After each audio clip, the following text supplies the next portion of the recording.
Narnia in Danger. Jarmo Palamaki. Chapter 1. Polly had always cherished the memories of her adventures in Narnia, a magical land filled with talking animals, enchanted forests, and epic battles. Today she was visiting her dear friend Digory, and the excitement bubbled within her like a fizzy drink.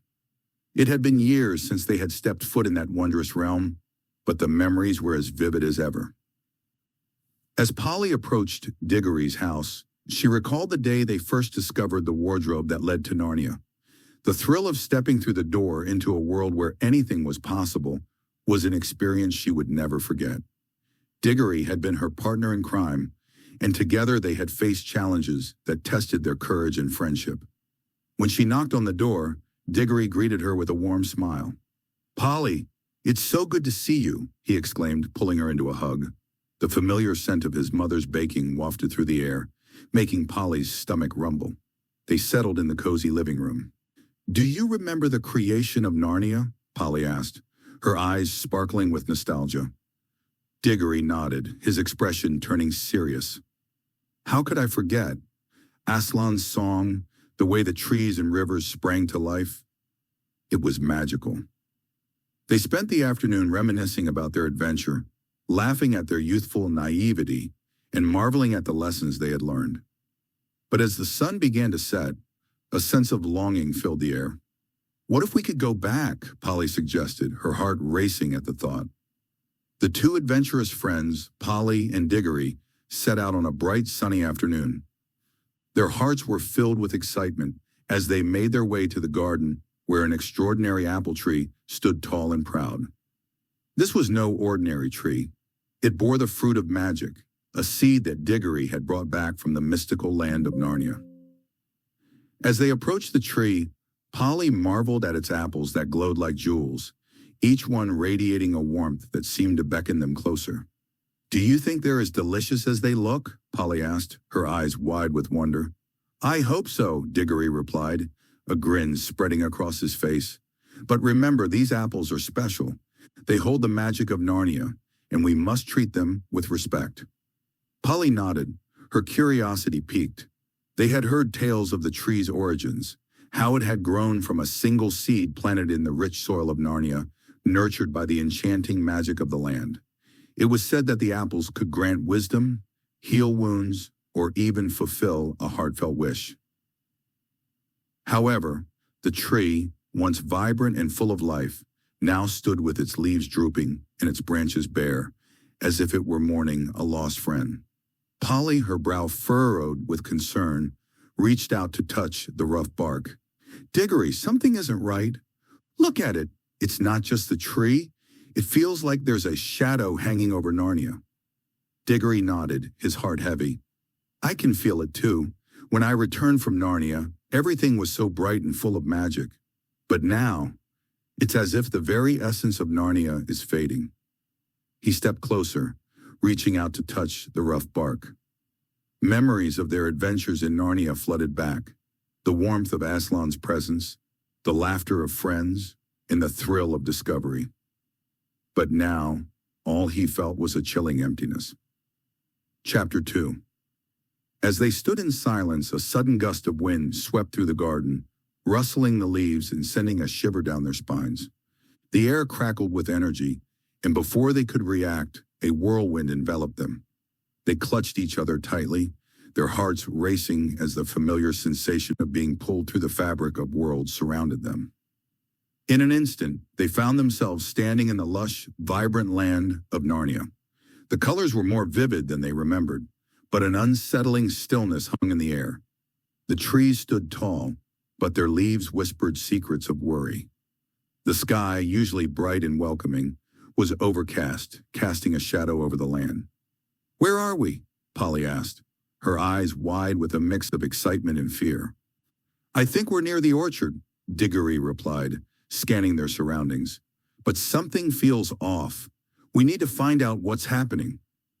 Determined to uncover the source of this change, they set off towards the heart of Narnia, where the fabled apple tree stood. A tree said to hold the power to protect the realm from darkness. After what felt like hours of navigating through the enchanting woods, They finally stumbled upon a clearing. There in the center stood the majestic apple tree, its branches heavy with golden fruit, shimmering in the sunlight. But their joy quickly turned to horror as they witnessed a young man, fierce and determined, swinging an axe with relentless force. "Stop!" Digory shouted, his voice echoing through the clearing. The young man paused, his eyes narrowing as he turned to face them, the axe hovering midair. "Why should I?" he challenged, his voice dripping with defiance. "This tree is a blight on this land. It must fall." Polly stepped forward, her heart racing. "You don't understand. That tree is the guardian of Narnia. Without it, the balance will be destroyed."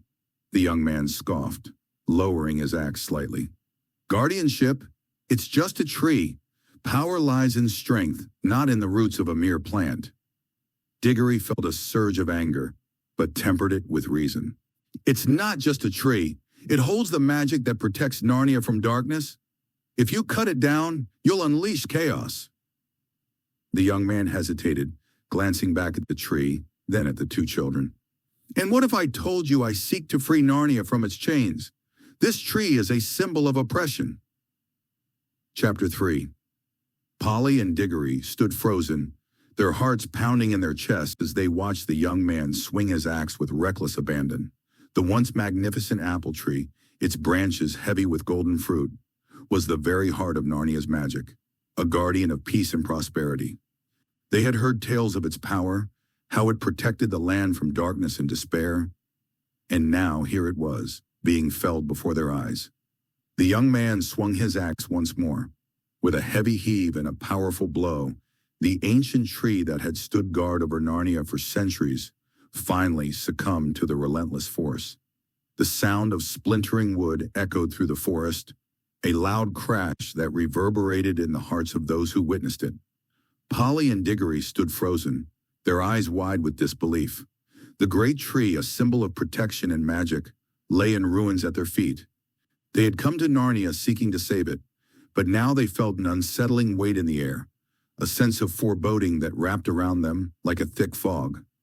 "What has he done?" Polly whispered, her voice trembling. The vibrant colors of Narnia seemed to dim, as if the land itself was mourning the loss of its guardian. As the sun dipped below the horizon, casting a golden hue over the remnants of the once mighty tree, Polly and Digory stood in stunned silence. The air was thick with the scent of freshly cut wood, a stark reminder of the sacrifice made for the sake of power. The young man who had wielded the axe walked away, his back turned, a silhouette against the fiery sky. He seemed to carry the weight of the world on his shoulders, oblivious to the consequences of his actions. "Did he really have to do that?" Polly whispered, her voice trembling with a mix of disbelief and sorrow. Digory, still processing the scene, could only shake his head. The beauty of Narnia had been intertwined with that tree, and now it felt as though a piece of their very souls had been severed. Just then, a figure emerged from the shadows, stepping into the fading light. He was a boy, perhaps a few years older than Digory, with tousled hair and a confident stride. His eyes sparkled with a hint of mischief. Yet there was a depth to them that suggested he understood more than he let on. "Hello there," he called out, his voice warm and inviting. "I'm Tyrion, the younger son of the first king and queen of Narnia. I saw what just happened. You two look like you could use a friend." Polly and Digory exchanged glances, their initial apprehension slowly melting away. "I'm Polly, and this is Digory," Polly replied, her curiosity piqued. "Did you see him, the one who cut down the tree?" Tyrion nodded solemnly. "I did. It's a shame, really. That tree was a guardian of Narnia, a protector of all that is good here. But sometimes people don't realize what they're sacrificing until it's too late." Chapter 4. In the heart of a lush green forest, where the sunlight filtered through the leaves like golden dust, Tyrion led Polly and Digory to his quaint cottage. The air was filled with the sweet scent of blooming wildflowers, and the gentle rustle of the trees seemed to whisper secrets of old. As they entered the cozy abode, Tyrion's eyes sparkled with a mix of excitement and trepidation. "Thank you for coming," he said, motioning for them to sit around a rustic wooden table. "There's something I must share with you, something that has been hidden for far too long." Polly and Digory exchanged curious glances, their hearts racing with anticipation. Tyrion took a deep breath, his voice steady yet filled with emotion. "I am the younger son of the first king and queen of Narnia," he revealed, his gaze unwavering, "and the young man who cut down the great tree that once stood in the center of our beloved land is my older brother, Tyr." The revelation hung in the air like a heavy mist. Polly's eyes widened in disbelief while Digory leaned forward, captivated by the unfolding tale. "But why would he do such a thing?" Digory asked, his brow furrowed in concern. Tyrion's expression darkened as he recalled the events that had transpired. Tyr was always ambitious, longing for power and recognition. He believed that by cutting down the tree, he could harness its magic for himself. But in doing so, he unleashed chaos upon Narnia, and our family is now torn apart. Polly felt a pang of sympathy for Tyrion. "That must have been incredibly difficult for you," she said softly. "What happened to Tyr?" As Tyrion sat with Polly and Digory, the flickering light of the campfire danced across their faces, illuminating the wonder in their eyes. The stars twinkled above, casting a magical glow over the land of Narnia, a realm filled with adventure and mystery. Tyrion took a deep breath, the weight of his words heavy on his heart. "My brother Tyr and I," he began, his voice steady yet filled with emotion, "are in the midst of preparing to become the new kings of Narnia. Now it falls to us after the passing of our parents." "What does that preparation involve?" Digory asked, leaning forward, eager to absorb every detail. Tyrion smiled, grateful for their interest. "Part of our training involves getting acquainted with the different areas of Narnia. Each region has its own unique challenges and beauty. My brother Tyr has been tasked with exploring the northern territories, where the snow-capped mountains meet the vast, icy plains.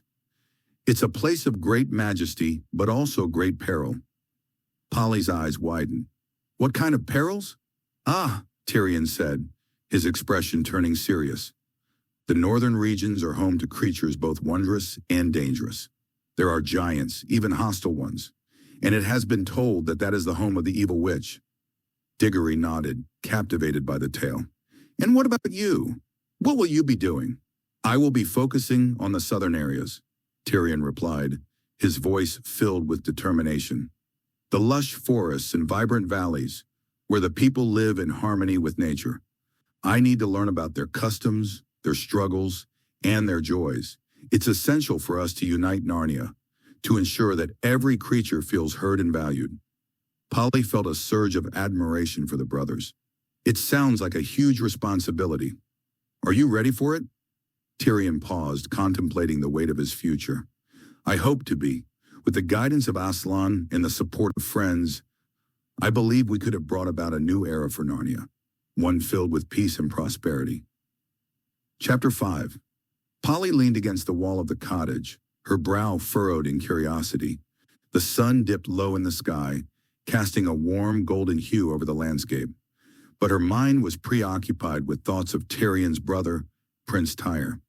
"You still haven't told me what happened with Tyr," she prompted gently, her eyes sparkling with intrigue.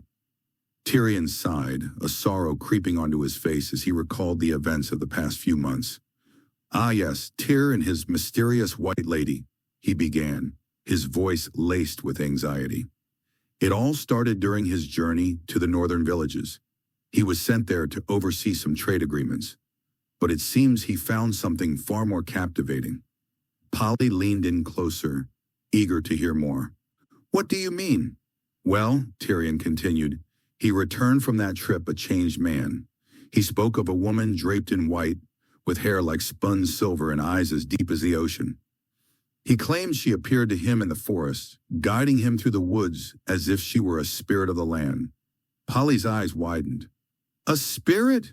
You can't be serious." "I am," Tyrion replied, chuckling. He described her as ethereal, almost otherworldly. After that encounter, he became infatuated.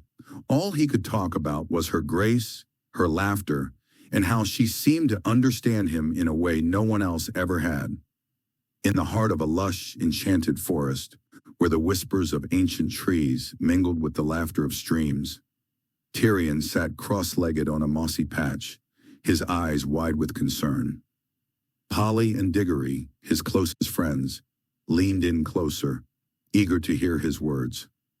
"I'm telling you," Tyrion insisted, his voice low and urgent, "that white lady is none other than the Northern Witch.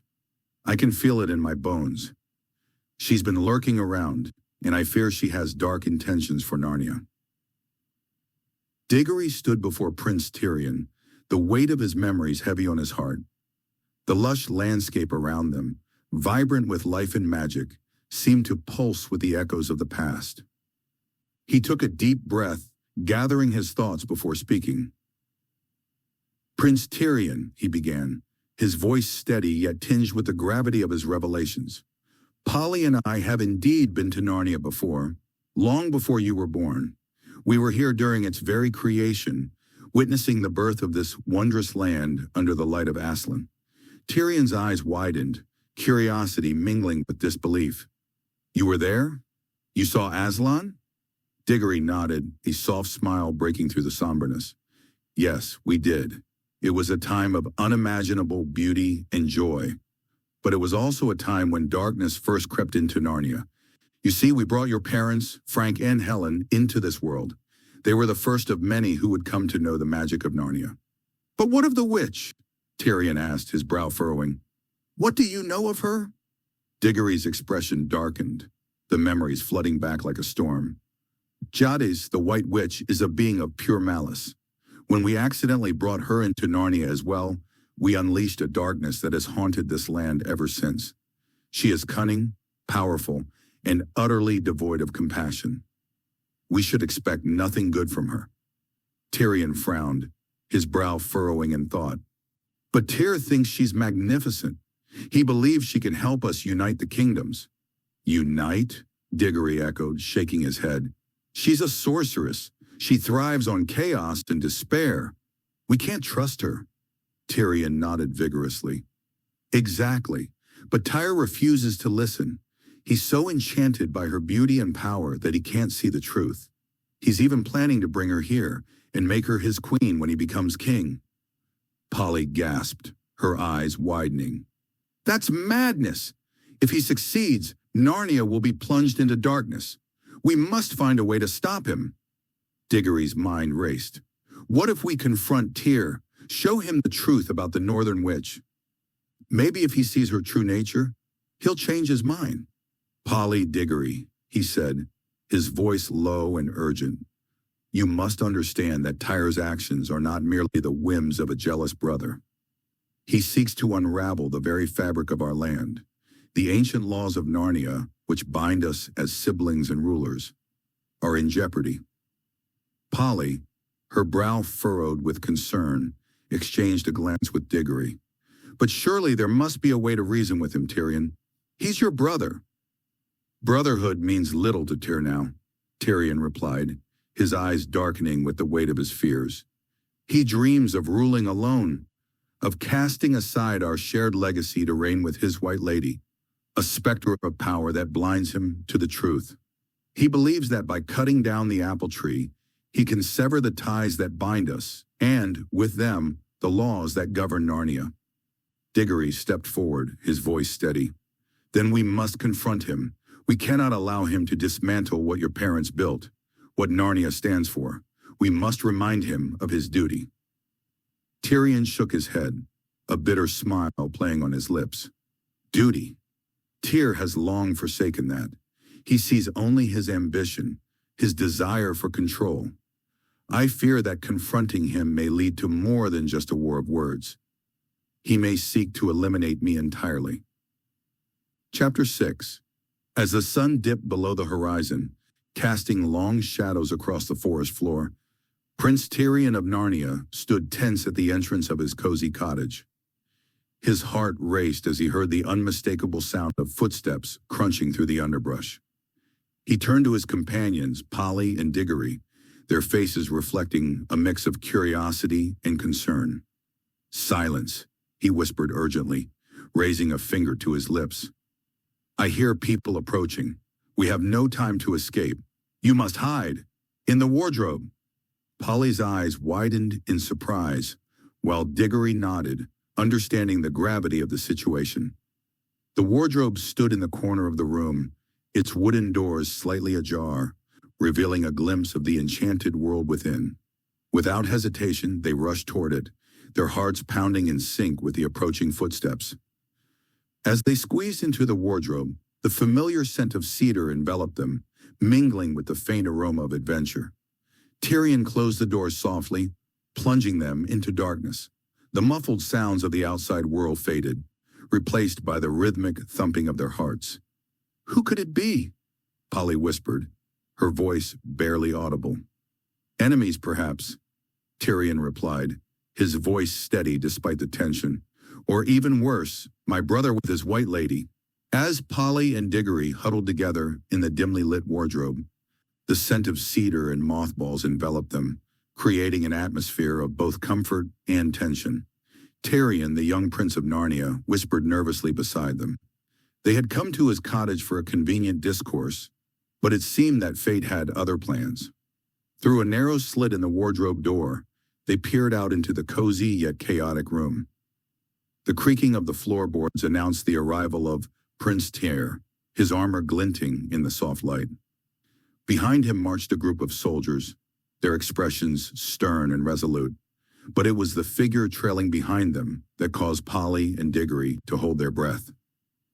The White Lady glided into the room, her ethereal beauty marred by an unmistakable aura of malevolence.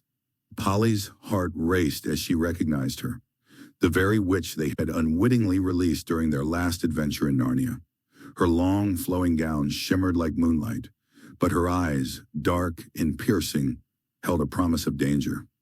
"Is it really her?" Digory whispered, his voice barely audible. Polly nodded, fear creeping into her heart.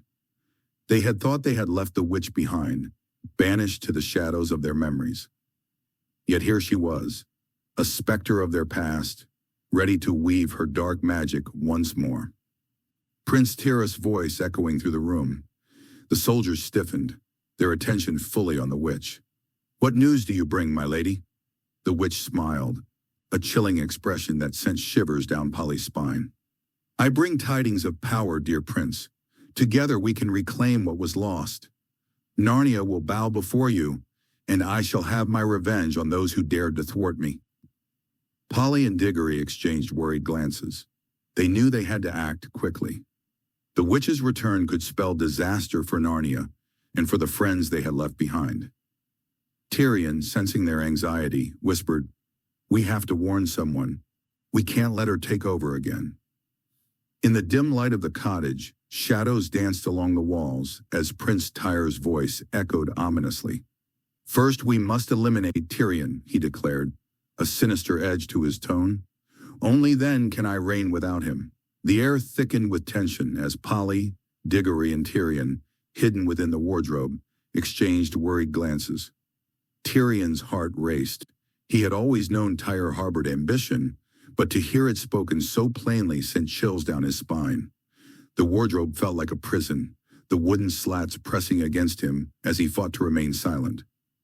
Polly's hand gripped his arm tightly, her eyes wide with fear. Digory, ever the brave one, whispered, "We have to find a way to warn the kingdom," Tyr continued, oblivious to the trio's presence. "I thought I could find him here, but it seems he has escaped my grasp." His voice dripped with frustration. "No matter, I will hunt him down, and when I do, the crown will be mine." As they listened, Polly's mind raced. "We can't let him do this. Tyrion, you have to get out of here," she urged in a hushed tone. But Tyrion shook his head, knowing that leaving the safety of the wardrobe would mean facing Tyr's wrath. Tyr's eyes scanning the space with a predatory gleam. The trio held their breath, praying he wouldn't discover their hiding place. "I will not rest until I have what is rightfully mine," he muttered, pacing the room. "Tyrion will pay for standing in my way." Chapter 7. As the echoes of Prince Tyr's laughter faded into the distance, Polly, Digory, and Tyrion exchanged glances, filled with a mix of relief and urgency. The cottage, once a sanctuary, now felt like a ticking clock, each second urging them to make a decision. Tyrion, his heart racing, took a deep breath. We have to move fast. If we stay here, Tyr will come back with his soldiers and that white witch. We can't let him find us. His voice trembled slightly, but determination shone in his eyes. Polly nodded, her mind racing. But where do we go? The woods are dense, and we could easily get lost. Tyrion's brow furrowed as he considered their options. I know the southern trails better than Tyr. If we head south, we might find a way to the river. From there, we can follow it to the village. They'll have people who can help us. Digory, ever the voice of reason, chimed in. But what if Tyr has scouts? We can't afford to be caught. Tyrion's gaze hardened.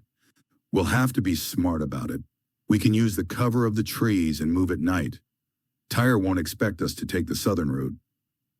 With a plan forming, the trio gathered their meager belongings. Polly grabbed a small satchel filled with bread and cheese, while Digory picked up a sturdy walking stick. Tyrion led the way, his heart pounding with both fear and excitement. As they slipped out of the cottage, the moonlight bathed the forest in a silvery glow. Shadows danced around them, and the rustling leaves whispered secrets of the night.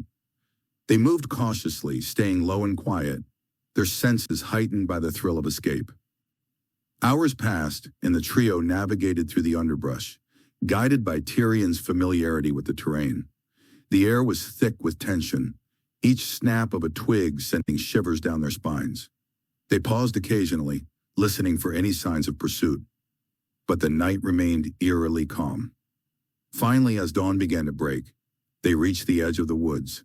Before them lay a wide river, its waters glistening in the early light. Tyrion's heart soared. We made it, he whispered, a grin breaking across his face. But just as they were about to step forward, a chilling voice echoed through the trees. You think you can escape me so easily? It was Prince Tyr, his silhouette emerging from the shadows, flanked by his soldiers and the White Witch. Panic surged through Tyrion, but he quickly turned to his friends. Run! Get to the river! Without hesitation, they dashed towards the water, their hearts pounding in unison. The chase was on, but Tyrion was determined. He would not let Tyr's evil grin be the last thing he saw. They had come too far to turn back now. Chapter 8. Tyrion, Polly, and Digory found themselves in a desperate race against time. The sound of footsteps echoed behind them, growing louder with each passing moment. Jump! Tyrion shouted, his heart pounding in his chest. Without a second thought, they leaped into the icy water, the shock of the cold sending a shiver through their bodies. The current was strong, pulling them swiftly downstream, away from their pursuers. But as they floated, laughter turned to panic when the water began to churn violently beneath them. Tyrion's eyes widened as he realized they were heading straight for a waterfall. Hold on, he yelled, adrenaline surging through him. The roar of the water grew louder, drowning out their cries. In those fleeting seconds, Tyrion spotted a slender twig jutting out from the water's surface, a lifeline in their moment of peril. Polly, Digory, grab onto me, he shouted, reaching out with all his strength. His fingers brushed the twig, and he felt a surge of hope. Polly and Digory, their faces pale with fear, instinctively reached for Tyrion, their hands clasping tightly around his arm. The water surged around them, pulling them closer to the edge. We can do this, Tyrion urged, his voice steady despite the chaos. With a final desperate lunge, Tyrion grasped the twig, feeling its rough bark dig into his palm. The three of them clung together, hearts racing, as the world around them blurred into a cacophony of rushing water and the distant shouts of their pursuers. As the cascading water roared around them, Tyrion, Polly, and Digory took a moment to catch their breath. The world above was a blur of white foam and mist, but here, on the solid rock, they felt a strange sense of calm. The twig, now floating away in the torrent, had been their lifeline, a fragile connection to hope in the chaos. Is everyone okay? Tyrion asked, shaking off the droplets that clung to his hair. His heart raced, not just from the fall, but from the thrill of adventure that pulsed through the air. Polly nodded, her eyes wide with excitement. That was incredible. Did you see how we just whoosh down the waterfall? I thought we were done for. Digory, ever the cautious one, glanced around their new surroundings. The rock they stood on was surrounded by lush greenery, vibrant ferns and bright wildflowers that thrived in the misty environment. We are inside of the waterfall. We need to be careful. This place could be dangerous, he warned, his voice steady but laced with a hint of awe.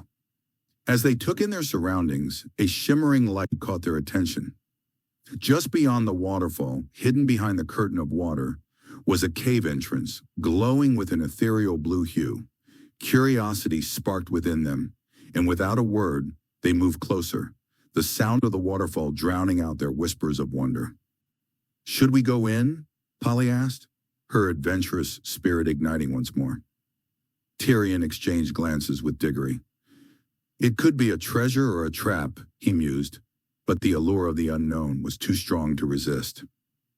With a collective nod, they stepped through the waterfall, the cold spray enveloping them as they entered the cave.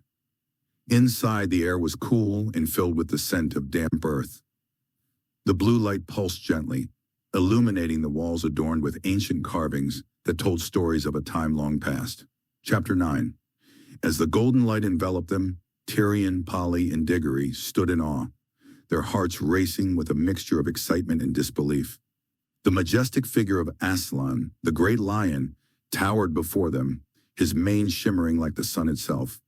His deep voice resonated through the air, rich and powerful, yet filled with warmth and kindness. "Welcome, my dear children," Aslan said, his eyes twinkling with wisdom. "I have called you here for a purpose, one that only you can fulfill." Polly, still grappling with the wonder of their sudden arrival, furrowed her brow. "But how did we get here, Aslan? One moment we were in our world, and now we stand before you in this magical place." Aslan chuckled softly, the sound like a gentle rumble of thunder. "It is simple, dear Polly.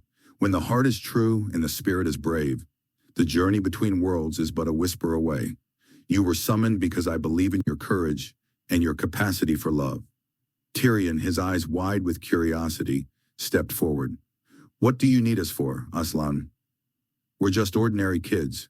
"Ah, but it is the ordinary that often holds the most extraordinary potential," Aslan replied, his gaze piercing yet comforting.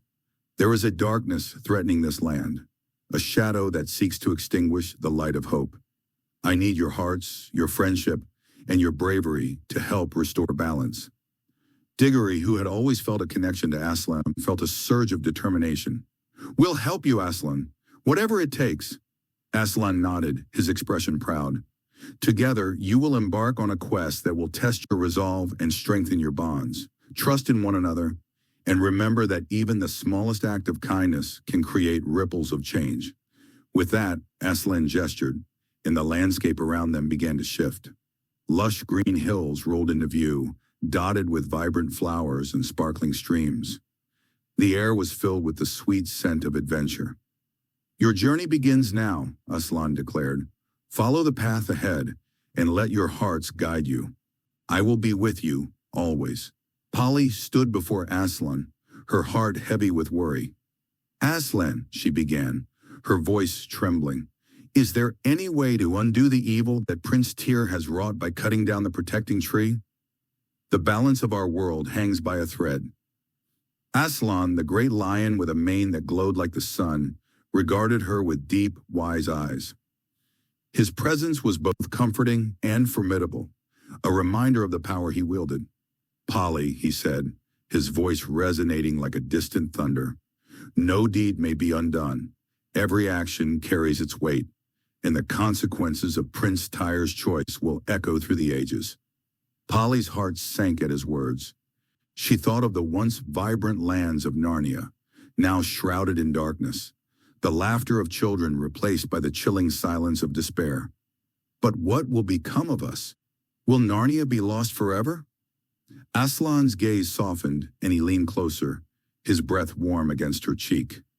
Narnia will indeed face a time of darkness, but there is hope. A prophecy speaks of 4 siblings, 2 boys and 2 girls, who will arrive when the time is right. They will rise against the witch and restore the light to this land. Polly felt a flicker of hope ignite within her. You mean they will save us? Yes, Aslan affirmed, his voice steady. They will conquer the darkness that has fallen upon Narnia. But remember, their journey will not be easy. They must be brave and true, for the path ahead is fraught with trials. As Polly absorbed his words, she felt a renewed sense of purpose. Though the shadows loomed large, she understood that the light would return, guided by the courage of those destined to fight for Narnia's future.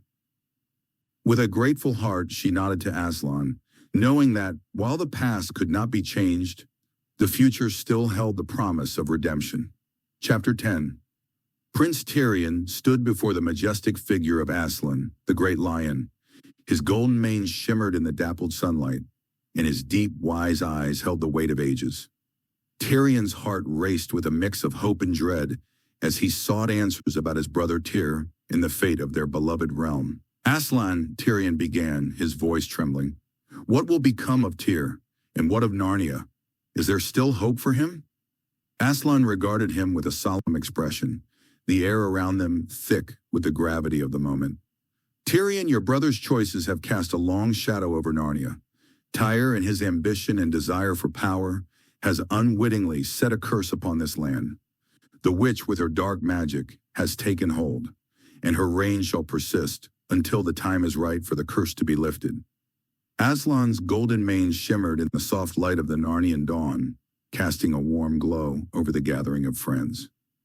Polly, Digory, and Prince Tyrion listened intently, their hearts pounding with a mix of fear and hope.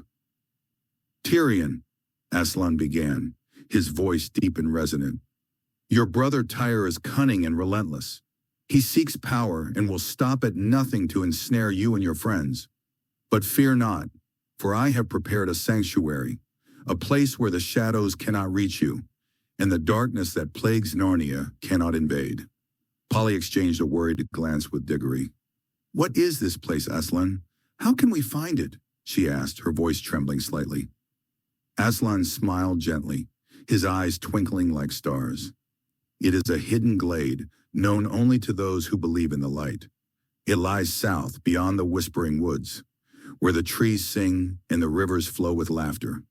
There you will find the protection you seek. Tyrion, feeling a surge of determination, stepped forward. We will go there, Aslan. We will not let Tyr's darkness consume us. But how do we know we will be safe? The strength of your bond will shield you, Aslan replied. Trust in one another and let your hearts guide you. The path may be fraught with challenges, but together you will overcome them. Remember, the light within you is stronger than any shadow that seeks to engulf it. Digory nodded, feeling a sense of purpose wash over him. We won't let Tyr win. We'll find this glade and protect Narnia from his evil. Aslan's gaze turned serious. Time is of the essence. Tyr's plans are already in motion. You must leave at once. Follow the path of the sun, and let the whispers of the woods lead you. I will be with you in spirit, guiding your steps. You will soon get reinforcements as well. A group of Narnian soldiers have departed from Tyr's army and will be joining you. Chapter 11. As Tyrion, Polly, and Digory emerged from the shadowy confines of the cave, the sunlight dazzled their eyes, illuminating the vibrant landscape that stretched before them. The air was filled with the sweet scent of wildflowers, but the tranquility was short-lived. Across the glistening river, they spotted the unmistakable banners of Tyrion's brother Tyr fluttering in the breeze. A knot of anxiety tightened in Tyrion's stomach as he recognized the troops gathering on the opposite bank. Quick, we need to hide, whispered Polly, her voice trembling with urgency. But before they could retreat, Tyr's sharp eyes locked onto them. A sinister smile crept across his face as he raised his arm, signaling his soldiers to advance. Capture them, Tyr commanded, his voice booming across the water. The soldiers, clad in gleaming armor, began to march toward the riverbank, their intentions clear. Panic surged through the trio as they realized the danger they were in. Tyrion, what do we do? Digory asked, his voice a mix of fear and determination. "Run!" Tyrion shouted, and they dashed along the riverbank, searching for a place to hide. But the soldiers were relentless, and soon they reached the water's edge, ready to cross. However, the river was no ordinary stream. Its currents roared with a fierce power, swirling and churning as if it were alive. As the first soldiers stepped into the water, they were immediately swept off their feet. The current was too strong, pulling them away from their intended target and toward the looming waterfall that cascaded into the abyss below. "Look!" Polly cried, pointing in horror as the soldiers struggled against the water. One by one they were carried downstream, their shouts of alarm mingling with the roar of the falls. Tyrion, Polly, and Digory watched in disbelief as chaos unfolded before them. Tyr, realizing his plan was unraveling, shouted orders. But the river had other ideas. The soldiers, once a formidable force, were now flailing helplessly, their armor weighing them down as they were dragged toward the edge of the waterfall. "Let's get out of here," Digory urged, pulling Tyrion and Polly away from the scene. They ran deeper into the woods, the sounds of the river and the soldiers' cries fading behind them. As they ventured further, the weight of their escape began to lift. They had narrowly avoided capture, but the reality of Tyr's ambition loomed over them like a dark cloud. In the shadow of the ancient trees, Prince Tyr stood at the riverbank, his heart heavy with frustration. The once tranquil waters now roared, swollen and turbulent, a barrier between him and the children who had stumbled into their world. He glanced at the witch beside him, her dark cloak billowing like storm clouds as she surveyed the scene with a calculating gaze. "Let them run," she said, her voice smooth yet laced with a hint of malice. "They will never return to Narnia. This land is not meant for them." Tyr clenched his fists, feeling the weight of her words. "You underestimate their spirit," he replied, his tone firm. "They are brave and resourceful. They will find a way back." The witch turned to him, her eyes glinting with a predatory light. "And what if they do? They will be met with our power, and I will take my rightful place as the ruler of Narnia." He hesitated, the allure of her promise tugging at his ambition. "It is not just your regiment, but ours," he corrected, his voice steady. "We are in this together." A sly smile crept across her lips, one that sent a shiver down Tyr's spine. "Indeed, dear prince, together we shall reign, and together we shall crush any who dare oppose us." As the river continued to surge, Tyr felt a pang of doubt. The witch's cunning was undeniable, but he could not shake the feeling that there was more at stake than mere power. "Very well," he said, his voice resolute. "We will let them go for now. But mark my words, my lady. If they return, I will not stand idly by while you seek to claim this land for yourself." The witch's smile widened, revealing a glimpse of her true nature. "Oh, Tyr, you are delightful. But remember, in this game of power, it is the one who plays the longest who wins." With that, they turned away from the river, the sound of rushing water fading behind them. Chapter 12. As Polly, Digory, and Prince Tyrion ventured deeper into the whispering woods, the sunlight danced through the leaves, casting playful shadows on the ground. The air was filled with the sweet scent of blooming flowers, and the gentle rustle of leaves seemed to whisper secrets of the forest. The trio felt a sense of adventure bubbling within them, each step echoing with the promise of discovery. After a while, they reached a fork in the path. The left branch loomed dark and foreboding, shrouded in shadows that seemed to stretch and twist like the gnarled branches overhead. The right path, however, was bathed in golden light, inviting and warm, as if it were beckoning them to follow. "Let's take the right path," suggested Polly, her eyes sparkling with excitement. "It looks so much friendlier." Digory nodded in agreement, his heart racing with anticipation. "I'd rather not wander into the darkness. Who knows what could be lurking there?" Prince Tyrion, with his regal demeanor, smiled at his friends. "Then it's settled. We shall follow the light."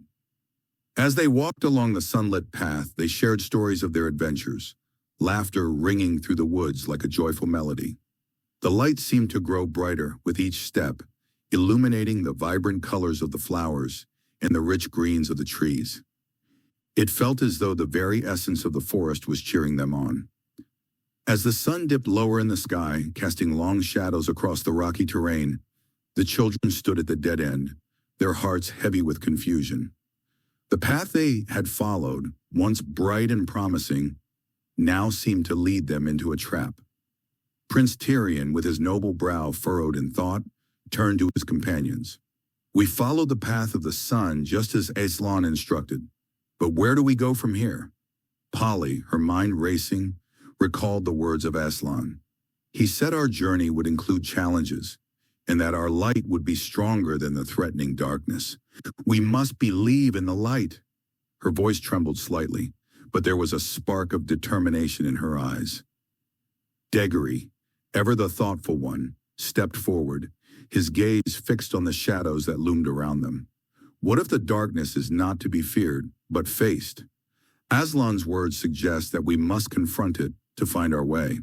He pointed to a narrow, winding path that veered off into the shadows, barely visible against the rocky backdrop. After returning to the previous crossing of the paths, the children exchanged glances, uncertainty flickering in their eyes. The dark path seemed ominous, a stark contrast to the sunlit journey they had undertaken thus far. Yet Digory's words resonated within them. They had faced challenges before, and each time their faith in Aslan had guided them through. With a deep breath, Tyrion stepped forward, his resolve hardening. "If we are to find the light, we must be brave. Together we can face whatever lies ahead." Polly and Digory nodded, their hearts swelling with courage as they followed the prince into the shadows. As they ventured deeper, the darkness wrapped around them like a thick cloak, but they held on to the belief that their light would shine through. The air grew cooler, and the sounds of the world outside faded, replaced by an eerie silence. Yet within that silence, they could hear the steady rhythm of their hearts, a reminder that they were not alone. Suddenly, a flicker of light appeared in the distance, illuminating the path ahead. It danced like a flame, beckoning them forward. "Look!" Polly exclaimed, her voice filled with hope. "The light is real! We must keep going!" With renewed determination, the children pressed on, the light growing brighter with each step. The shadows began to recede and the rocky terrain transformed into a vibrant landscape filled with colors they had never seen before. Flowers bloomed, and the air was filled with the sweet scent of adventure. As they emerged from the darkness, they realized that the challenges they faced had not been obstacles, but stepping stones toward their destiny. They had learned to trust in the light, and in doing so had discovered the strength that lay within themselves. Chapter 13. As the sun began to rise, casting a golden hue over the rugged landscape, Polly, Digory, and Prince Tyrion found themselves standing at the base of the towering mountains. The air was crisp, filled with the scent of pine and the distant sound of rushing water. The path ahead was steep and treacherous, winding like a serpent through the rocky terrain. "Are you ready?" Polly asked, her voice steady despite the flutter of nerves in her stomach. She looked at her companions, determination shining in her eyes. Digory nodded, gripping her hand tightly. "We have to stick together, no matter what happens." Prince Tyrion, though regal in his demeanor, felt a twinge of anxiety. He had faced many challenges as a prince, but this journey felt different. It was not just about him, it was about the bond they shared. As they began their ascent, the path narrowed, and the steep slopes loomed ominously on either side. Each step required careful consideration, and they leaned on one another for support. Polly led the way, her heart racing as she focused on the next foothold. Digory followed closely, his other hand gripping Tyrion's, ensuring no one would slip into the abyss below. The journey was arduous, filled with moments of doubt and fear. They encountered loose stones that threatened to send them tumbling, and sharp winds that howled like ghosts. Yet with each challenge, their bond grew stronger. They encouraged one another, sharing stories of bravery and dreams of the future, their laughter echoing against the mountains. Finally, after what felt like hours, they reached a plateau. Before them stood a small fortress, its walls glistening in the sunlight like a beacon of hope. The structure was ancient, adorned with vines and flowers that seemed to bloom in defiance of time. It radiated warmth and safety, a stark contrast to the harsh journey they had just endured. "Look at that," Polly exclaimed, her eyes wide with wonder. "We made it." Digory grinned, feeling a surge of pride. "We did it together." As Polly, Digory, and Prince Tyrion stepped through the grand entrance of the fortress, they were immediately enveloped by an atmosphere of wonder. The towering walls, adorned with intricate carvings of mythical creatures and lush landscapes, seemed to whisper tales of bravery and adventure. Sunlight streamed through the high-arched windows, casting a warm golden glow that danced across the polished stone floors. "This is it!" Tyrion exclaimed, his voice echoing through the vast hall. "This is the refuge Aslan spoke of. Our Ark." His eyes sparkled with excitement as he took in the breathtaking sight. The fortress was not just a stronghold, it was a sanctuary, a place where hope could flourish amidst the chaos of the outside world. Polly and Digory exchanged glances, their hearts swelling with a mix of awe and relief. They had journeyed far, facing countless challenges, and now they stood on the threshold of safety. "Archenland," Tyrion continued, his voice filled with conviction. "This is our home, a land of strength and unity. Here we shall gather our allies and prepare for the battles ahead." In the heart of the fortress, they found a grand hall, its ceiling soaring high above them, adorned with tapestries that depicted the history of Narnia. Tyrion gestured toward a large table at the center, where maps of the surrounding lands were spread out. "We must strategize," he said, his tone shifting to one of determination. "The darkness that threatens our realm will not wait for us to be ready." Chapter 14. In the high tower of the fortress, Polly, Digory, and Prince Tyrion stood side by side, their eyes wide with wonder and trepidation. The view from their lofty perch was breathtaking. To the south, the endless expanse of the desert shimmered under the sun, while to the north, the familiar landscapes of Narnia sprawled out before them. Yet what caught their attention was not the beauty of their homeland, but the ominous sight that loomed over it. A thick blanket of darkness enveloped Narnia, swirling like a storm cloud, casting a shadow over the vibrant lands they once knew. The trees that had danced in the wind now appeared as mere silhouettes, and the rivers that sparkled with life seemed to have lost their luster. The air was heavy with an unsettling silence, a stark contrast to the joyous sounds of Narnia they had cherished. Digory, his brow furrowed in concern, broke the silence. This must be the curse that Prince Tyrion brought upon Narnia. It has manifested itself, and now we can see its true form." His voice trembled slightly, the weight of his words hanging heavily in the air. As the sun dipped below the horizon, casting a golden hue over the enchanted land of Narnia, Prince Tyr stood at the banks of the river, his heart pounding with a mix of determination and anger. The water shimmered like 1,000 diamonds, but it held memories of betrayal and loss. His brother Tyrion had escaped with 2 human children, and Tyr was resolute in his mission to reclaim his throne and restore order to the kingdom. The air was thick with tension as Tyr surveyed his army, a formidable force of centaurs, fauns, and talking beasts, all loyal to him. They were eager to follow their prince into battle, their eyes gleaming with anticipation. Tyr raised his sword high, the blade catching the last rays of sunlight, and called out to his troops, "Today we reclaim what is ours. We will not rest until Tyrion and those who aided him are brought to justice." The soldiers cheered, their voices echoing through the trees, a chorus of loyalty and strength. Tyr turned his gaze to the river, where the current flowed steadily, as if mocking his frustration. He remembered the last encounter, the laughter of the children, the defiance in Tyrion's eyes. It was a moment that had changed everything, and now it was time to confront the consequences. "Prepare the boats," Tyr commanded, his voice steady. They would follow the river upstream, where Tyrion had vanished. The water would guide them, and the whispers of the trees would tell them where to go. As they set off, the prince felt a surge of hope.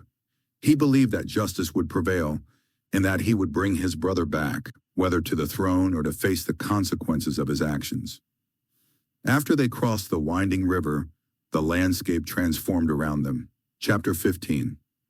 As Prince Tyr's army trudged deeper into the whispering woods, the air thickened with an unsettling silence, broken only by the occasional rustle of leaves. Shadows danced ominously around them, and the once vibrant hues of the forest faded into an inky blackness. The soldiers, weary from their relentless pursuit, exchanged anxious glances, their torches flickering like the last breaths of hope. "Split up," Tyr commanded, his voice sharp and authoritative. "We must find them before they slip away entirely." The soldiers nodded, their faces pale with fear of the unknown. They ventured down both branches of the path, hearts pounding in their chests. The right path twisted and turned, leading them to a dead end, a gnarled tree with roots that twisted like serpents. Frustration bubbled within Tyr as he kicked at the dirt. Fools! They must have gone left! He turned on his heel, leading the remaining soldiers to the left path, where the terrain steepened and the darkness seemed to thicken. As they ascended, the air grew colder, and a sense of foreboding wrapped around them like a shroud. The mountain loomed ahead, its peak lost in the swirling mist. Tyr's heart raced with a mix of determination and dread.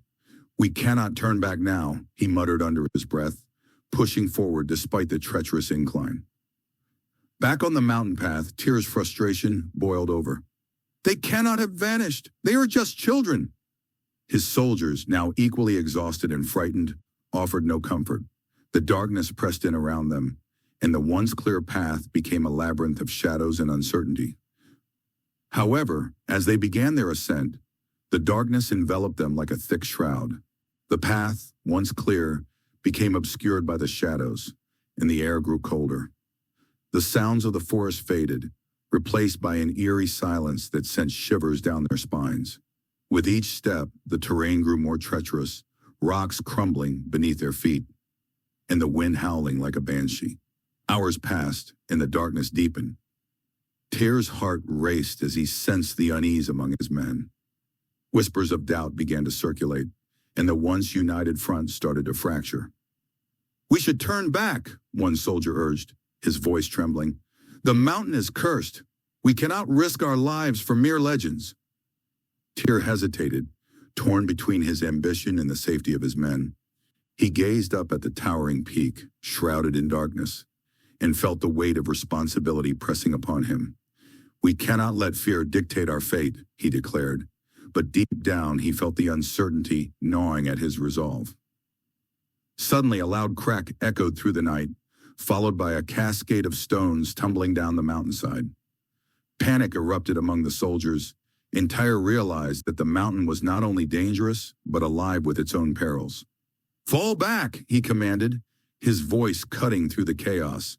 "We must return." With heavy hearts, the army descended, retracing their steps in the dim light of their torches. The journey down felt longer than the ascent, each soldier grappling with the weight of disappointment. Chapter 16. The Archenland sun, a generous golden orb, cast long shadows across the polished courtyard as Prince Tyrion stood with Polly and Digory. The air buzzed with an unusual energy, a tremor of anticipation that seemed to emanate from the very stones beneath their feet. Tyrion, a young man with a regal bearing and a curious spark in his eyes, leaned forward, his gaze fixed on the distant north road. "They're coming," he announced, his voice a low murmur of excitement. Polly, her red hair a vibrant contrast to the pale stone of the castle, nodded eagerly. Digory, ever the observer, adjusted his spectacles, his gaze sharp and appraising. Soon a dust plume blossomed on the horizon, growing steadily, resolving into the glint of steel and the rhythmic thunder of hooves. A troop of Archenland soldiers, resplendent in their polished armor and bearing the proud lion sigil of the kingdom, approached the castle gates. Their arrival was not a surprise attack, but a formal delegation, a testament to the strong ties between Archenland and its neighbors. As the leading rider drew closer, Tyrion's face broke into a wide, genuine smile. He strode forward, not with the stiff formality of a prince greeting a subordinate, but with the easy warmth of family. "Fair Olven, by the lion, it's good to see you," Tyrion exclaimed, clapping his second cousin heartily on the shoulder as the knight dismounted with practiced grace. Knight Olven, a man whose face was etched with the honest lines of dedication and a touch of wry humor, returned the greeting with a nod and a gruff yet pleased smile. "And you, Tyrion, the kingdom fares well under your watch, I see," Olven replied, his voice deep and resonant. Tyrion, still beaming, turned to include his companions. "Polly, Digory, this is my distant cousin, Knight Olven. He's one of Archenland's finest." He gestured to Polly and Digory. "And these are my esteemed guests, Polly and Digory, who have been kind enough to join me." Oh, Polly offered a shy, polite curtsy, while Digory gave a more reserved nod. Olven acknowledged them with a polite, though perhaps slightly weary expression.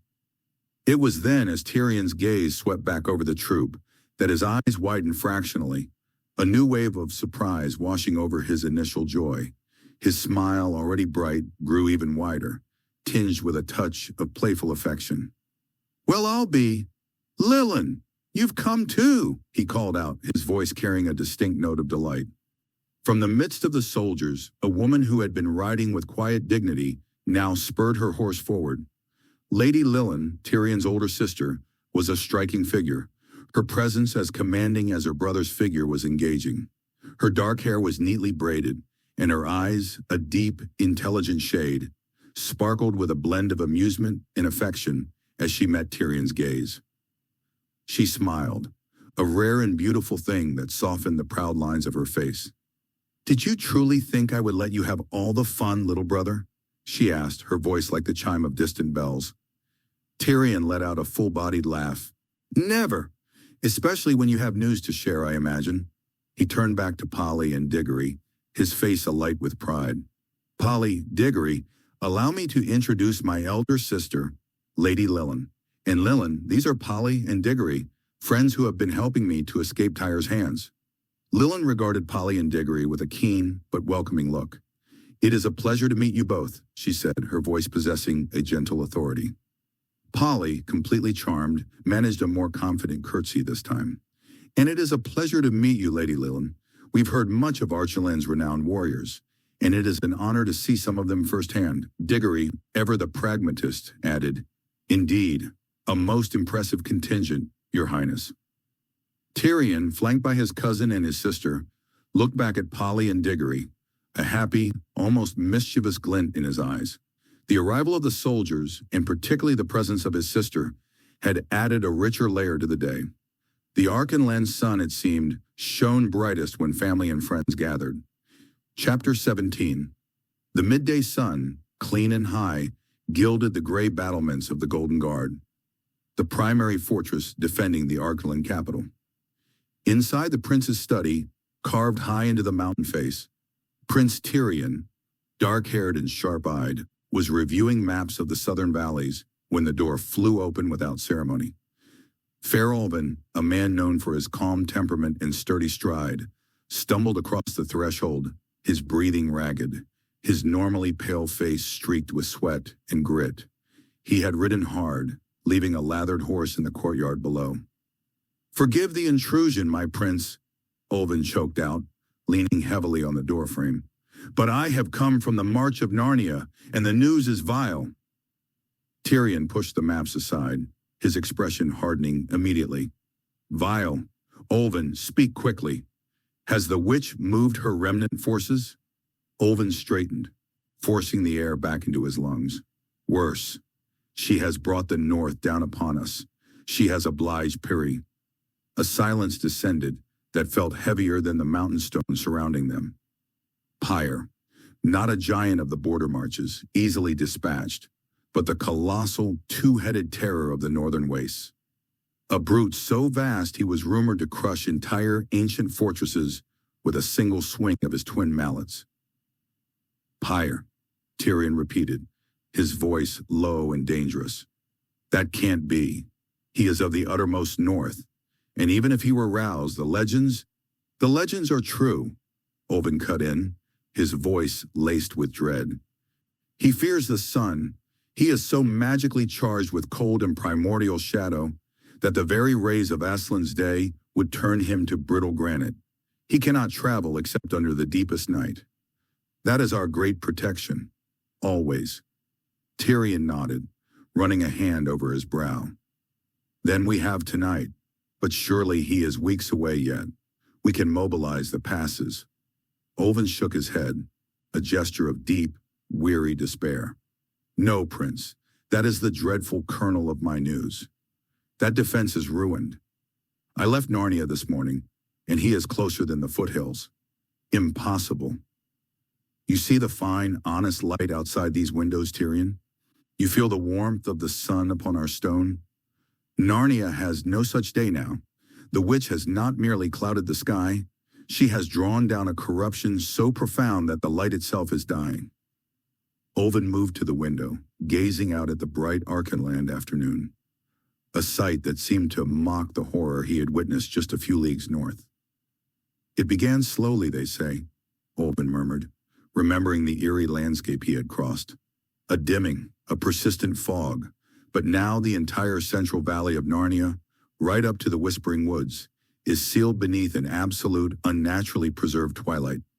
It is a perpetual, freezing gloom.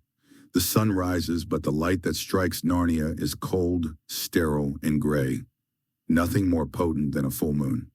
A day that is not day, Tyrion whispered, the realization hitting him like a physical blow. Exactly. The darkness has taken Narnia, and that darkness, my prince, has served the giant well. His fear of sunlight, the fear that would hold him in the far north for months until winter, is gone. The witch has given Pyre safe passage. Owen gripped his prince's arm, his eyes wide with urgency. Pyre requires a cloak of night to travel. Well, he has worn Narnia as his cloak all the day long. He has crossed the entire breadth of Narnia, even as we spoke of him being weeks away. The time constraint had evaporated. The centuries-old shield of the sun had failed. Pyre, the mountain of malice, was marching south, protected by the unholy artificial night that had choked the life out of Narnia. He will arrive at the border passes tonight, Tyrion concluded, his mind already racing through troop deployment and evacuation plans. As darkness falls here, then his speed will increase, and the last remnants of our natural light will be gone. He will be upon the Golden Guard before dawn, Prince, Owen confirmed. The witch has played her hand perfectly. She used her evil not merely to blind Narnia, but to transport her weapon across it in the very hours we relied on for safety. Tyrion stalked to the table, pulling on his gauntlets. There was no time for deliberation, only action. The news was bad, far worse than any ordinary raid. It was an existential crisis delivered hours ahead of schedule. Then we have this afternoon, Owen, Tyrion stated, his voice ringing with renewed resolve, masking the terror that sat cold in his stomach. Sound the horn for assembly. Send riders into the valleys. Tell the captains to execute the Mountainfall Protocol immediately. We cannot stop Shire Pyre from arriving, but by Aslan he will not find us unprepared. If the sun cannot turn him to stone, then Archenland's steel must try. It's futile, my prince, Owen stated, his voice a low, gravelly current against the silence. Our finest steel, forged in the heart of the dragon's mouth, would be as naught against Pyre. Swords will shatter, spears will splinter. We would only hasten our doom. Tyrion stopped, his gaze fixed on the dancing flames, as if seeking answers there. But what else is there, Owen? Are we to simply stand by and watch as he turns our kingdom to dust? Soon he will be upon us.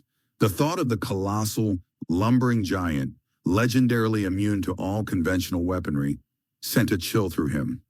The very ground trembled with Pyre's passage, a monstrous precursor to the devastation he wreaked. Chapter 18. In the high chamber of Archenland Fortress, Prince Tyrion, Fair Owen, Polly, and Digory were pondering about how to fight the huge giant pier that was sent by the witch to destroy Archenland. I remember Aslan mentioning that light will destroy darkness, expressed Polly. If only we could bring the sunlight against the giant. But it would not be possible, because he will attack us in the night. Before Tyrion could sink further into despair, A new voice, clear and resonant, cut through the oppressive atmosphere. Not impossible, my prince. Lady Lilin, sister of Prince Tyrion, stood there with her usually serene expression, alight with a fierce, quiet resolve. Her retainers, 2 loyal guards, stood patiently behind her, one bearing a small, exquisitely carved wooden chest, bound with silver filigree. Tyrion turned, a flicker of irritation crossing his face at the interruption, quickly replaced by a desperate hope. Sister Lilin, have you news from the west? Are there reinforcements? Reinforcements of a sort, Prince Tyrion, Lilin replied, stepping further into the hall. She gestured to the chest. I have brought with me my family's most invaluable treasure, a relic not of war, but of light itself. Olven, intrigued, raised an eyebrow. What secret do our family guard so closely, my lady, that it might turn the tide against Pyre? With a solemn reverence, Lilin reached for the chest, her fingers tracing the delicate carvings. It is called the Sunlight Diamond. She glanced at Tyrion, her eyes gleaming with conviction. It is aptly named, for it is able to catch the very essence of the sun's rays and hold them within its depths, giving them out again even hours later, when the chest is opened. Tyrion scoffed, though the glint in Lilin's eyes held his attention. A trick of light? What good is a jewel against a behemoth of living rock, sister? We need arms, not baubles. This is no bauble, brother, Lilin said, her voice firm. And it is precisely for Pyre that it was saved. Pyre, the creature of shadow and night, the terror of the moonlit wastes, turns to stone, absolute and unmoving, when struck by the direct, unfiltered radiance of the sun. That diamond was given to Frank and Helen, the first king and queen of Narnia, by Aslan himself. He informed them that their descendants would need it one day. I believe that day has now come. A profound silence descended upon the hall, broken only by the crackle of the hearth. Olven's eyes widened, a slow smile spreading across his wise face. Tyrion's frustration melted away, replaced by a dawning comprehension, a thrilling spark of hope igniting in the depths of his despair. So, Olven murmured, stroking his beard, we cannot fight him with steel, but we do not need to. We need only to bring the sun to him, even in the darkest hour. Lilin nodded, her hand resting protectively on the chest. Precisely. We will lure him. We will wait until the blackest hour of night, when Pyre is at his most powerful. And then, when he believes victory is his, we shall unleash the dawn itself upon him. Tyrion looked from Lilin's determined face to the wooden chest, then to the wise, knowing gaze of Fair Olven. A plan, audacious and perilous, but a plan nonetheless, was forming in his mind, born not of brute force, but of ancient lore and the unyielding power of light. For the first time in days, the air in the fortress felt less thick with dread and more alive with a desperate, burgeoning hope. The air in the high chamber of Archenland fortress was thick with the dust of age and the sharp anticipation of war. Outside, the enormous giant Pyre would be approaching in the protection of the darkness of the night. Prince Tyrion, barely a man in years but weighted with the crown that surely awaited him, stood before the pedestal. Resting upon black velvet was the legendary weapon of last resort, the Sunlight Diamond. It was a marvel cut from a starstone, a perfect, flawless prism that seemed to hold the warmth of 100 summer days captive within its depths. Tyrion murmured, tracing the air above it with a reverent finger. Fair Olven, there is but one course. I will take the diamond and meet the giant beneath the pass. Fair Olven, captain of the Royal Guard and the trusted mentor of the young prince and his distant cousin, stood rooted near the door. Olven's face was usually open and cheerful, but now it was etched with the grim lines of a terrible calculus. Your boldness is Archenland's strength, my prince, Olven said, his voice measured and low. But you speak of facing a stone giant, not defeating a man. Tyrion knitted his brow. A stone giant is a dead giant, Olven. If the petrifying works, he ceases to be a threat. Ah, but there is the grave flaw in the plan, Olven countered, stepping closer. He looked past Tyrion toward the invisible, monstrous presence threatening their valleys. Consider the scale, Tyrion. Pyre is a living mountain. His shoulders scrape the clouds, and his tread shakes the very foundations of this castle. Olven put a heavy, gentle hand on the prince's shoulder. If the diamond works and the giant turns to stone, what then? Does he simply crumble into dust? No, he becomes a colossal monument to his own defeat. A pillar of granite weighing 1,000 times the fortress. Tyrion hesitated, the fire in his eyes dimming slightly as he grasped the terrible physics of the situation. He will fall, my prince, Olven continued, emphasizing the word. He will become an avalanche of stone, rigid and immutable, and he will fall in the direction he was facing the moment he petrified. If you stand at his feet, he will fall upon you. The sunlight diamond saves the kingdom from war, but it guarantees the death of the man who wields it at point-blank range. A silence fell, broken only by the whistling wind in the battlements. Even a rock can be a wrecking ball, Tyrion, Olven finished quietly, and you, prince, are irreplaceable. Tyrion's jaw tightened. And you believe I would sacrifice my life more lightly than yours, Olven? I am the prince of Archenland. It is my duty to face this danger. It is your duty to live, Tyrion, Olven pressed, his voice rising with a rare urgency. You are the seed and the root of our future.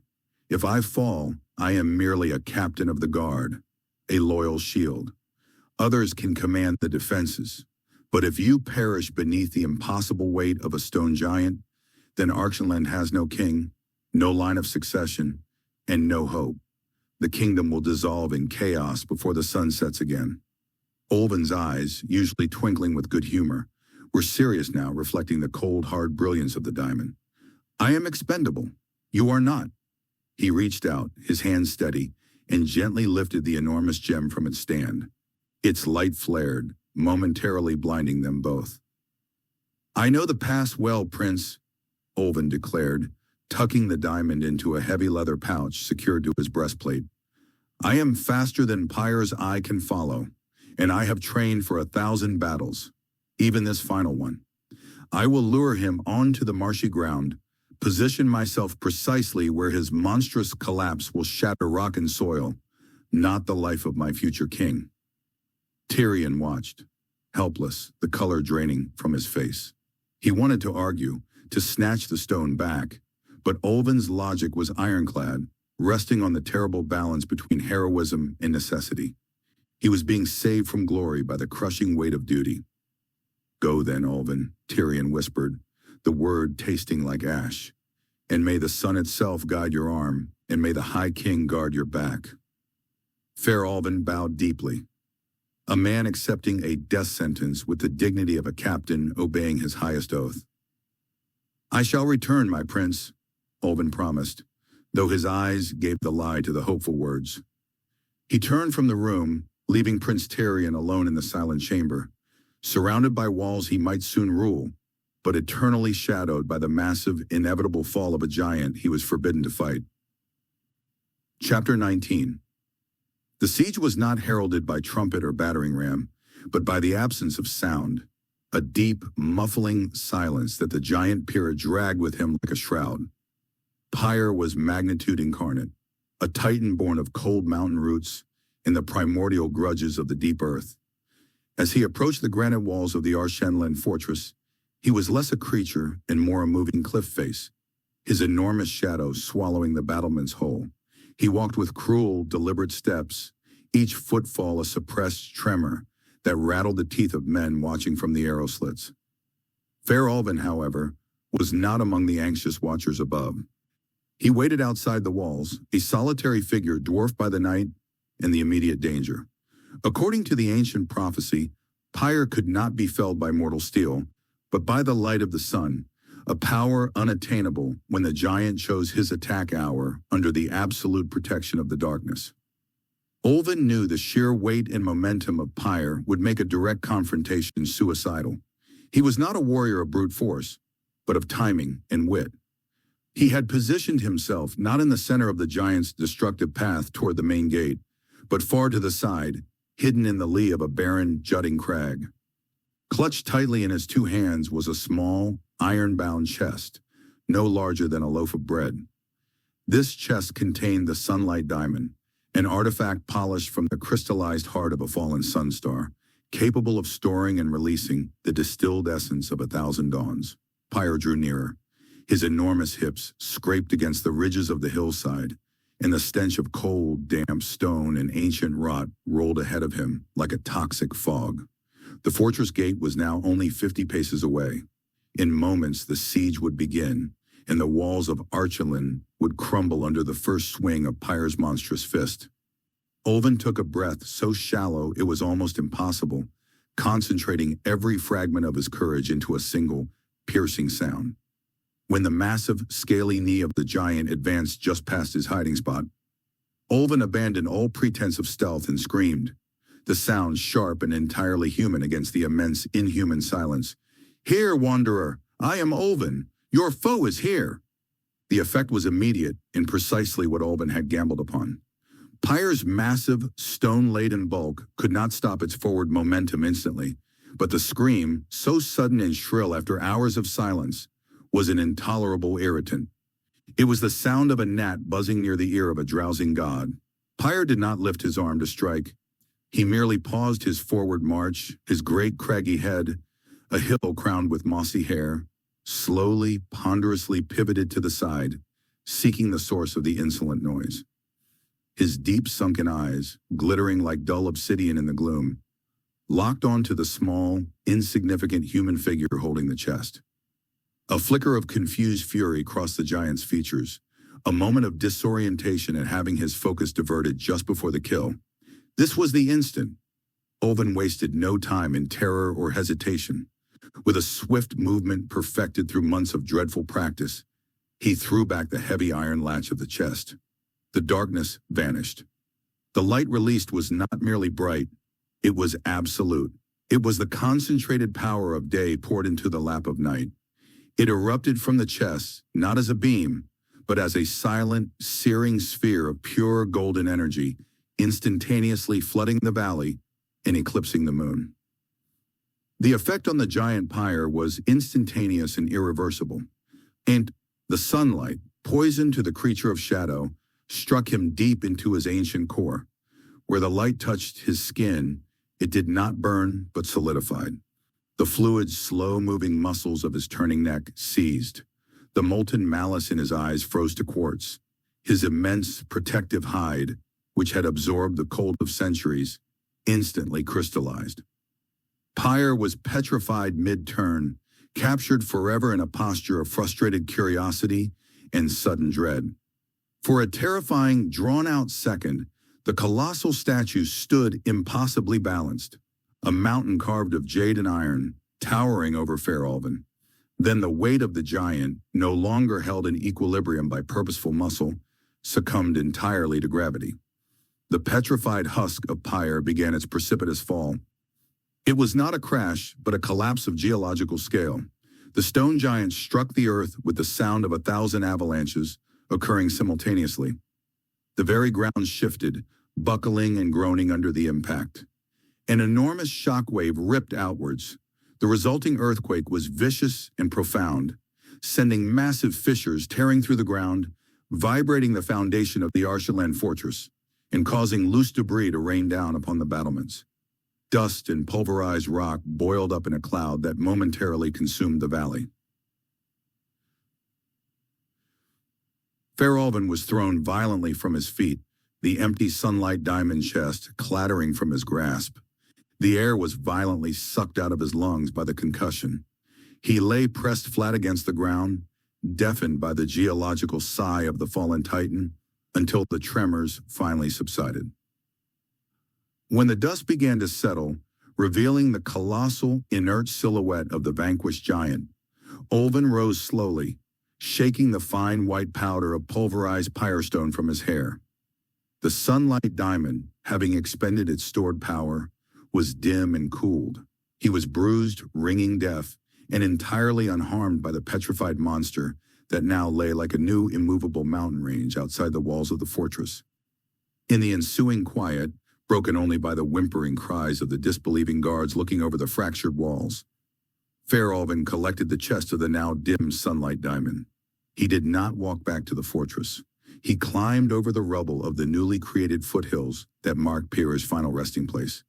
He entered the main courtyard through the postern gate, finding his way back to the torchlight and the astonished faces of the men he had saved. Archenland was safe. Chapter 20.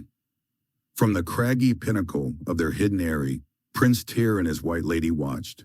Below them, Narnia lay shrouded, not in the gentle twilight of approaching dusk, but in an oppressive, unnatural gloom.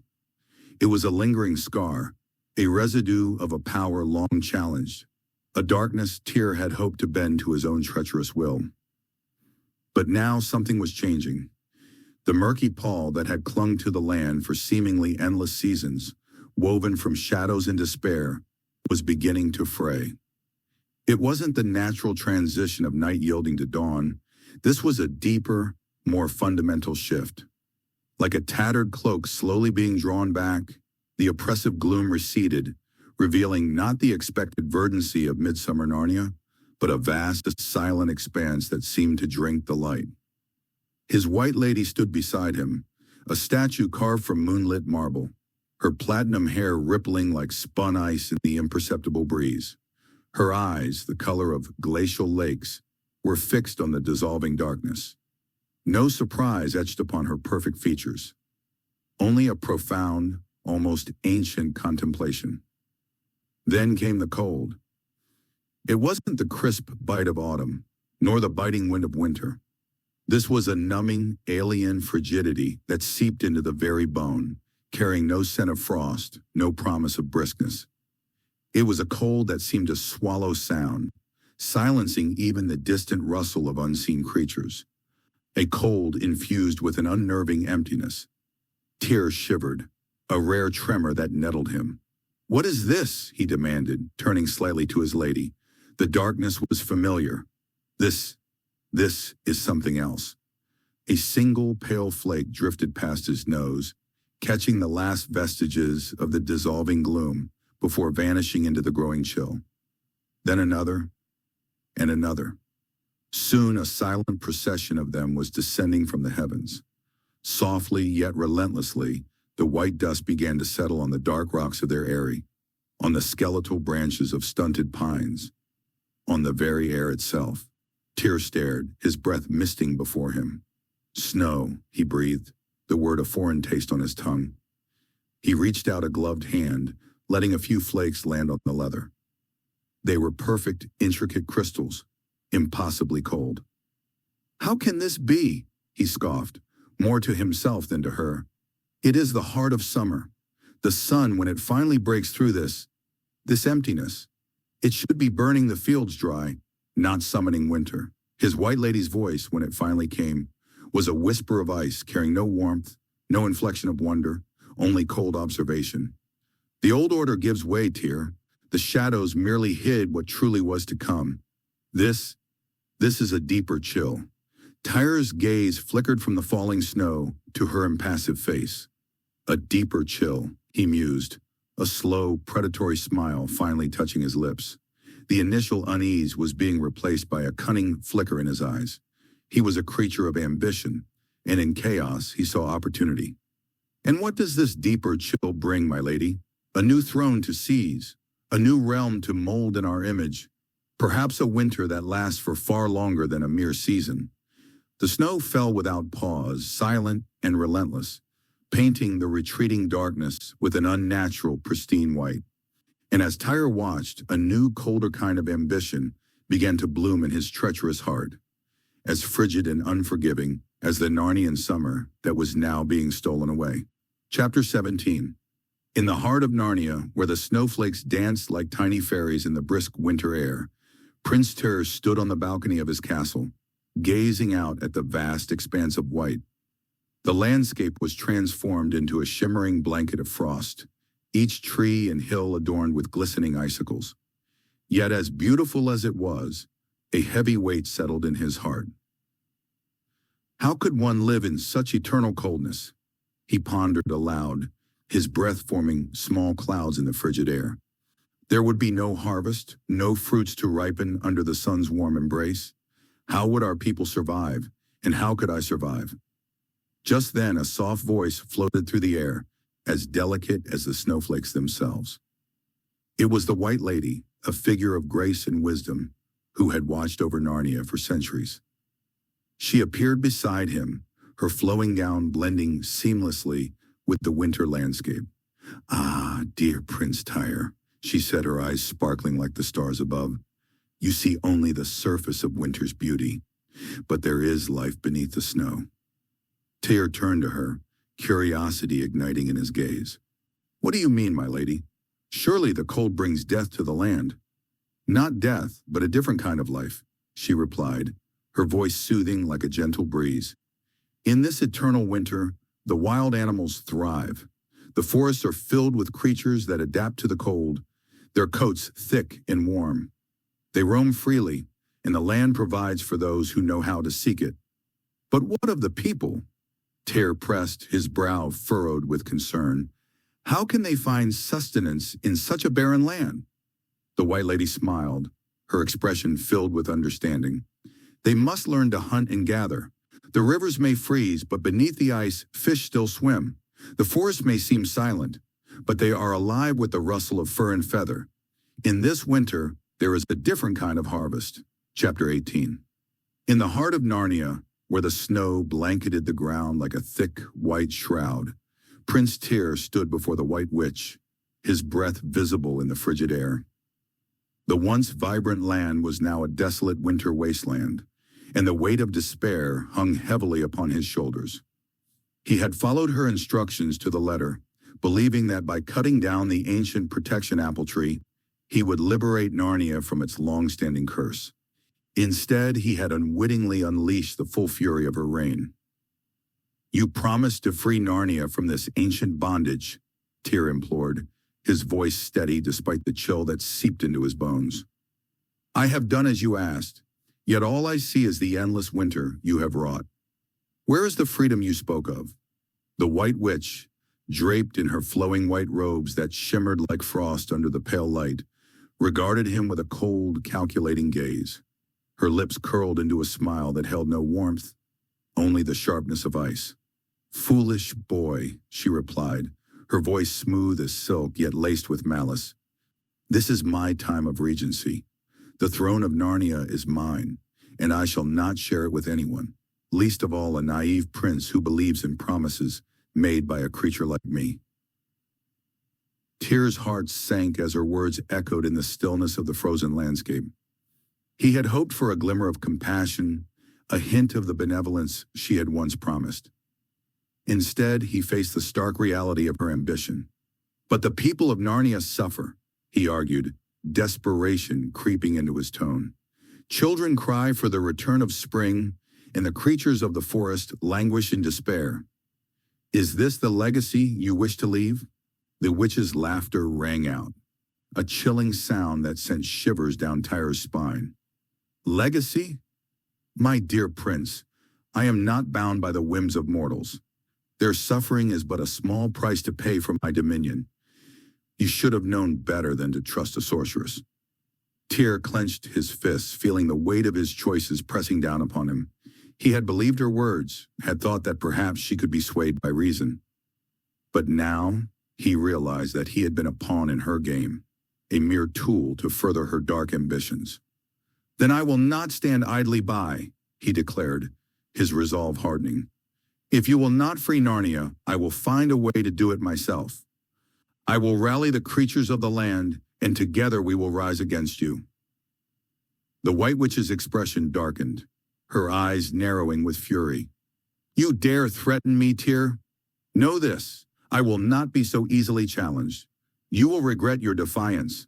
The witch stood tall, her silver hair flowing like a river of light, and her eyes glimmering with ancient knowledge. "You dare challenge me, Tyr?" she intoned, her voice echoing through the trees. "Your ambition blinds you to the truth of your own heart." With a flick of her wrist, the witch summoned her magic wand, a powerful artifact imbued with the essence of the forest. "For your betrayal, I shall cast you into a fate worse than death," she declared. Before Tyr could react, she hit him with her wand. In an instant, he was transformed into a stone statue, forever frozen in a pose of arrogance, his expression one of shock and disbelief. The witch turned to the gathered crowd, her voice steady and resolute. Let this be a lesson to all who dare to betray the bonds of loyalty and trust. Power gained through treachery will only lead to ruin. Chapter 19. As the golden rays of the sun bathed the fortress of Ark in a warm glow, the laughter of Polly, Digory, and Prince Tyrion echoed through the courtyard. The three friends had spent the morning exploring the lush gardens that surrounded their home, their imaginations ignited by tales of adventure and bravery. Polly, with her wild curls bouncing as she ran, suggested they play a game of knights and dragons. Digory, ever the thoughtful one, pondered the best way to make their game more exciting. Prince Tyrion, with his noble spirit, was eager to lead them into battle against imaginary foes. Just as they were about to embark on their fantastical quest, a gentle breeze swept through the courtyard, carrying with it a sense of magic and wonder. Suddenly the air shimmered, and there stood Aslan, the great lion, his golden mane glistening in the sunlight. The children gasped in awe, their hearts swelling with joy and reverence. Aslan's presence was both comforting and powerful, a reminder of the adventures they had shared in the past. In the land of Archenland, the sun cast a warm glow over the rolling hills, a stark contrast to the icy grip that had long held Narnia in its relentless winter. Polly and Digory stood beside Prince Tyrion, their hearts heavy with the news Aslan had just shared. The great lion, a figure of wisdom and strength, had gathered them to impart a message of both sorrow and hope. Aslan, Tyrion began, his voice steady but tinged with uncertainty. What shall we do now that Narnia is lost to us? Aslan's golden eyes sparkled with understanding. Dear Tyrion, though Narnia may be ensnared in a curse of winter for 100 years, your path lies ahead in Archenland. It is here that you must build your kingdom, a realm that will thrive and flourish, free from the shadows that haunt Narnia. Tyrion, his spirit resilient, stepped forward. But what of Narnia? Can we not help it? Can we not fight against the winter? Aslan's gaze softened. The battle for Narnia is not yours to wage at this moment. The curse must run its course. But remember, every winter eventually yields to spring. Its time will come again, but for now, focus on the legacy you will create here. Digory, ever the dreamer, looked at Tyrion with a spark of determination. You can build a kingdom that honors Narnia, one that remembers its stories and its magic. You can ensure that its spirit lives on through you and your descendants. Aslan nodded, a hint of a smile gracing his majestic face. Indeed, Tyrion, your descendants will be kings and queens of Archenland, a lineage that will endure until the end of time. Let your hearts be filled with courage and your hands with purpose. With a newfound sense of duty, Tyrion straightened his shoulders. Then I shall begin. We shall build a kingdom that stands as a beacon of hope, a place where the tales of Narnia are cherished and remembered. Aslan stepped back, his presence a comforting warmth. I will be with you, guiding you in spirit. Trust in yourselves and in your people. The bonds you forge here will be the foundation of a great legacy. Digory, Aslan began, his voice a harmonious blend of strength and gentleness. I have an important task for you, one that will shape the fate of both Narnia and your world. Digory, still reeling from the wonders he had witnessed, felt a sense of purpose swell within him. What must I do, Aslan? He asked, his heart racing with anticipation. The apple tree in your world will survive, Aslan explained. It will grow tall and strong. From its wood, you must craft a wardrobe, a portal that will allow 4 siblings to enter Narnia. Digory's eyes widened. A wardrobe? But why is this so important? Aslan stepped closer, his presence both comforting and commanding.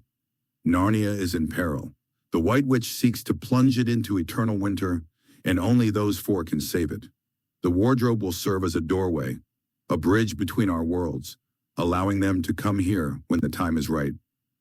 Digory nodded, understanding the weight of the task before him. I will do it, Aslan. I promise. With a final nod, Digory felt a surge of determination. He envisioned the apple tree, its branches reaching towards the sky, and the wardrobe standing proud in his home, a gateway to adventure and bravery. Aslan's words echoed in his mind, igniting a flame of hope that would guide him through the challenges ahead. When Digory opened his eyes, he stood before the apple tree in his backyard, its branches swaying gently in the evening breeze. The memories of their adventure in Archenland flooded back to him, the majestic presence of Aslan, the vibrant colors of the land, and the weight of the choices they had made. Polly, standing beside him, looked up at the tree with a mixture of wonder and confusion. "Do you think what we experienced was a dream or reality?" she asked, her voice barely above a whisper. Digory pondered her question, his gaze fixed on the tree's lush green leaves. "I don't know," he replied slowly, "but it felt real. As real as this tree before us." He reached out to touch the rough bark, feeling its solidity beneath his fingertips. "Maybe it was both," Polly suggested, her eyes sparkling with curiosity. "Dreams can be real in their own way, can't they? They teach us things, show us what we truly desire." Digory nodded, recalling the moment when they had seen the curse over Narnia. A hint of sorrow in his voice, he answered, "We learn that not all dreams lead to happy endings." Polly smiled gently, understanding the burden he carried. "Perhaps that's the point. We grow from our experiences, whether they're dreams or reality. Just like this apple tree, which stands strong despite the storms it has weathered." As they stood in silence, the tree seemed to shimmer in the fading light, its leaves whispering secrets of the past. Digory felt a sense of peace wash over him. "Whatever it was, I'm grateful for it," he finally said. "It brought us closer to understanding ourselves." Polly beamed at him, her spirit lifting.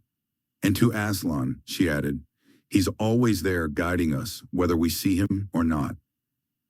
With a newfound sense of clarity, Digory took a deep breath, embracing the reality of their journey. The apple tree, a symbol of their adventure, stood tall and proud,